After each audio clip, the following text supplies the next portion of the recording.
Welcome back to the Transportation Sales Tax Program. As my guest today, I have Jim Armstrong, and he is Assistant Administrator for Charleston County and responsible for transportation and public works. It's nice having you back. Cheryl, always nice to be with you. It's been a while, hasn't it? It has. And since then, you have moved up in the ranks. Congratulations. Well, thank you so much. What does this work in terms of citizens' involvement? What's involved there, and why? Why are you involving citizens? You've got all these specialists. Well, we find it very important to engage the citizens since this is their transportation sales tax that is at work. And that makes sense. Are you getting the kind of input that you would like? In other words, do they know what they're talking about? Absolutely. You know, we've been developing citizen input guidelines over the years, and we've got some very substantial, helpful input from the citizens. You know, there's some citizens who study and who know more about some of these topics where roads are concerned than maybe the specialists in this organization.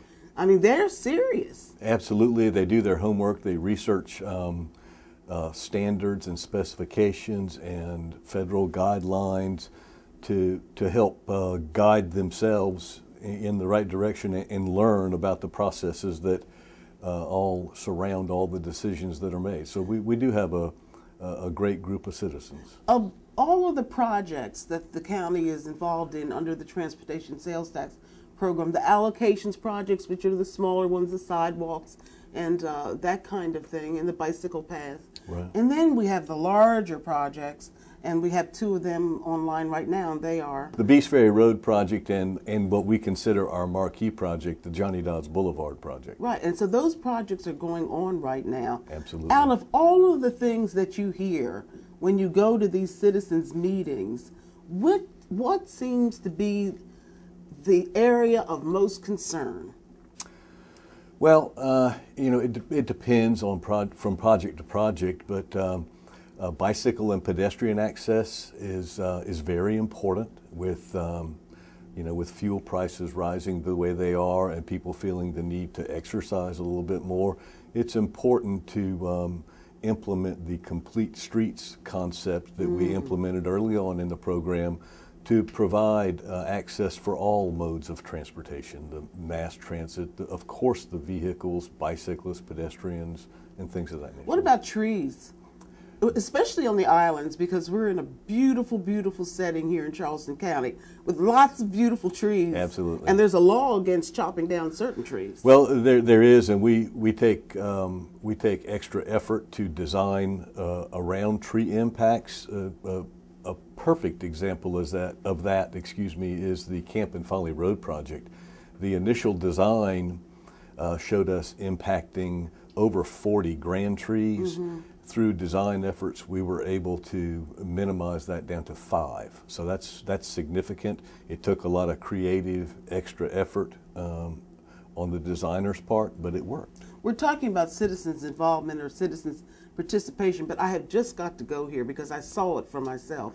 I noticed that Charleston County Transportation Program makes sure that when they're finished with a project, it's regrassed, trees may be added to that area, and it's just left in fine fashion. Is that something you do on your own, or is somebody making you do that? No, we're proud of the projects that we're building, and we certainly want them to have an aesthetically pleasing vision when we leave there. Do you have citizens who come into your office and inquire about what's going on in their neighborhood or express their concern? Absolutely. And is it one-on-one sometimes? We do that, and we go out, we reach out to community associations, to various civic organizations, and anyone that would like to hear the story and hear about our program, we are happy to reach out to them. If I'm correct, we're taking on state money in some way. We're also involved with some federal dollars, Yes, ma'am. are we not? We are. And both of those require citizens' participation? The federal government, of course, has the NEPA process, or the National Environmental Protection Agency Act of 1969, which has guidelines on the number of public meetings and public hearings that you have to have for projects. That is very good, but we go above and beyond that because we have sidebars with community associations just to better inform the public in a smaller setting of what we're doing on the projects. And it doesn't matter how large or how small the project is, public input is extremely important, regardless of a sidewalk or a major widening project. They have to live with it. Absolutely. And I think that's a good idea. I mean, I'm not it. Who am I? But I do. I think that's a wonderful idea, and I'm familiar with the fact that the government has involved its citizens for a lot of years. Right. You just mentioned something that I'm curious about too. You said public hearings and public meetings. Yes, ma'am. What's the difference? Well, as a project is developed, you have public meetings to engage citizens' input. Then once the project has gone through final design, you will present the final project to the public in a public hearing where citizens will be allowed to make verbal comments, and they will be recorded, and they will receive a written response to their comment. But a public hearing is not geared towards altering the design. Once per it's se. done, it's done. Yes, ma'am. And there's so many opportunities before that point for the citizens to have their say. Absolutely. And I bet you they do too, don't they? Well, they do. They're you know, they're serious about the infrastructure that we're building. And do you find that citizens are interested in finishing dates and all of your scheduling, or don't they get that deep involved? No, don't they just want it done? I like to think that they're extremely involved, because once a project gets started, they want to see us proceed with the work just as quickly as we can. And we do everything we can each and every day to save a day's time. So how's it moving along for you? It's been, what, almost halfway, huh? Yes, ma'am. Yes, ma'am. It's doing good? The sales tax? I like to think so. I bet it is. I like to think so. Well, thanks a lot for talking with us, Jim. Thanks for your time. We've been talking with Jim Armstrong, and he says that citizens' involvement is a good thing, and the county believes in it, and they do it a lot. I can witness to that.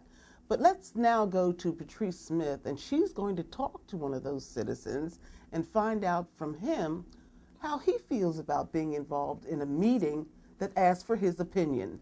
That's at a Bees Ferry meeting that was held here recently. In the proposed design, there are 2 left turn lanes, and that requires that we have 2 receiving lanes on 61. Peter Valaquette, the LPA Group pre-construction manager, outlined some of the features of the Bees Ferry Road widening project as residents and business owners from the area look on. This is the first of several public meetings designed to keep motorists informed of all the upcoming changes that will occur along Bees Ferry Road over the next 2.5 years. The question would be, what's going to be done to let people in that neighborhood and Shannon-Moss across the way? Public participation in the road building process is key and a vital component of all transportation agencies. The South Carolina Department of Transportation has developed the Public Participation Plan, which provides opportunities for citizens to assist in identifying statewide priorities. SCDOT's goal through this plan is to provide as much information as possible for citizens in a project area. In fact, the County of Charleston welcomes citizens' comments, which at times have been responsible for a project's overall success. When County Council discusses the merits of a construction project, citizen input meetings are held. All comments are given serious consideration and oftentimes become a part of a large project before it's constructed. Participation starts early and is continuous. As projects are being designed, the public is encouraged to provide comments and suggestions. I was going to ask you to pull up that slide. You had that slide there that showed where Bees Ferry comes into 61. Citizens are often interested in the environmental impact of a construction project. While the engineers have already taken the environment into consideration, citizens in a project area are encouraged to provide their concerns. The National Environmental Policy Act, or NEPA, signed into law in 1970, also allows citizens to become involved in the decision-making process. NEPA establishes the country's environmental policies and thus instructs agencies to assess the environmental effects of proposed projects. As a peninsula, where there are many natural places such as trees and wetlands, scientists and land use specialists are very much involved in the design and planning process. Any concern that NEPA has must and is addressed by the agency involved. NEPA's environmental review process provides the public with ways to understand what the agency is proposing to do and the opportunity to offer thoughts and comments on NEPA's analysis. Protecting the environment is of great importance to governmental agencies as they prepare to build highways, bridges, and other major construction. Public involvement is integral to good transportation planning, and the Federal Highway Administration encourages local transportation agencies to aggressively pursue communication and collaboration with the public. It recognizes that the objective of public involvement ensures that the concerns of everyone are identified and addressed. Municipalities and counties must have a documented process that engages the public. Your direct question was, does this project impact positively on 61? Yes, the traffic on 61 is increasing, but it's already heavy. So the question is, can we get it off of 61 onto Bees Ferry? Charleston County is committed to informing residents and motorists about what they can expect before and during its projects. Many residents of the community welcome this opportunity. I think they are beneficial from what I've seen so far, from the presentation of information to the people who own properties along the project. The Transportation Sales Tax Program will conduct quarterly meetings throughout the duration of the Bees Ferry Road Widening Project and will continue to do so where other projects are concerned. Cheryl is up next.